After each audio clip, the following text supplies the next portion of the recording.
गोव्याच्या अर्पुरातील नाईट क्लबमध्ये सिलेंडरचा स्फोटात 23 जणांचा होरपळून मृत्यू. मुख्यमंत्र्यांनी दिले चौकशीचे आदेश. इंडिगोच्या गोंधळादरम्यान डीजीसीएची कंपनीच्या सीईओंना नोटीस, 24 तासाच्या आत उत्तर देण्याचे निर्देश. आता देशात किलोमीटरनुसार विमान प्रवासाचे दर निश्चित होण्याची शक्यता. शुल्क मर्यादेबाबत मोठा निर्णय सरकारकडून घेतला जाण्याचे संकेत. मुंबईत महानगरचा गॅस पुरवठा पुन्हा ठप्प. वडाळा अँटॉप हिल भागात 10 तास हाल. आठवडाभरात दुसऱ्यांदा झाला घोळ. मिठी सफाईसाठी बीएमसीला नवीन कंत्राटदारच मिळेना. गरज पडल्यास जुन्याच कंत्राटदारांना कामं दिली जाण्याची शक्यता. जय महाराष्ट्रला सूत्रांची माहिती. स्वतंत्र कारशेड शिवाय मेट्रो 9 धावण्याची शक्यता. एमएमआरडीएचा निर्णय. दहिसर भाईंदर मार्गिकेतील 2 कारशेड रद्द झाल्यानं ओढावली नामुष्की.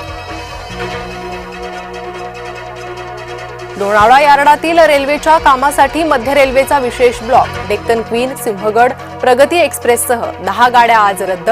अनेक प्रवाशांचा झाला खोळंबा.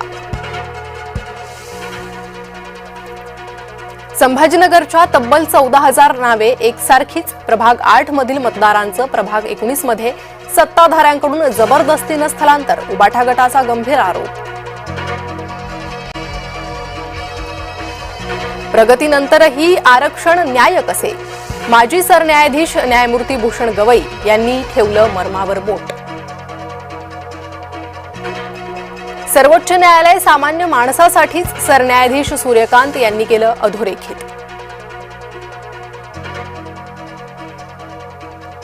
राज्य सरकारचा कृषी सौरपंप लावण्यात विश्वविक्रम. एका तासात 40,000हून अधिक सौरपंप लावण्याचा विक्रम. गिनीज बुकनं विश्वविक्रमी कामगिरीचं प्रमाणपत्र. मुख्यमंत्र्यांना केलं बहाल.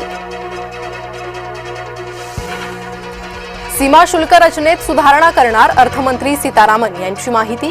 मार्चपर्यंत विकास दर 7% पोहोचणार.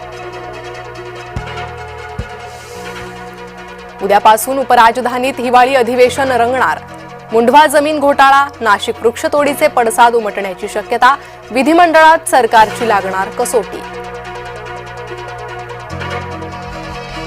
एकच महाराष्ट्र केसरी भरवा. चंद्रहार पाटील यांचा आग्रह. कोल्हापुरात चंद्रहार पाटील उभारणार आंदोलन. अमेरिकन शिष्टमंडळ भारतात येणार. व्यापार करार आणि वाटाघाटींची शक्यता. 10 डिसेंबर पासून 3 दिवस होणार चर्चा. नाशिकच्या मनमाड चांदवड परिसरात थंडीची लाट. पारा 10 अंश सेल्सिअसच्या खाली घसरल्यानं ठिकठिकाणी पेटल्या शेकोट्या. भारताने दक्षिण आफ्रिकेविरोधातील मालिका 2-1ने जिंकली. टीम इंडियाचा 9 गडी राखून विजय. जयस्वालची शतकी खेळी. रोहित कोहलीचं अर्धशतक.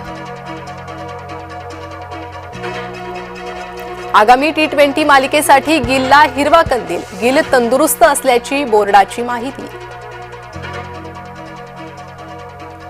ॲशेसच्या दुसऱ्या कसोटीत यजमान ऑस्ट्रेलियासाठी फक्त विजयाची औपचारिकताच बाकी. इंग्लंडचा संघ अजूनही पिछाडीवर.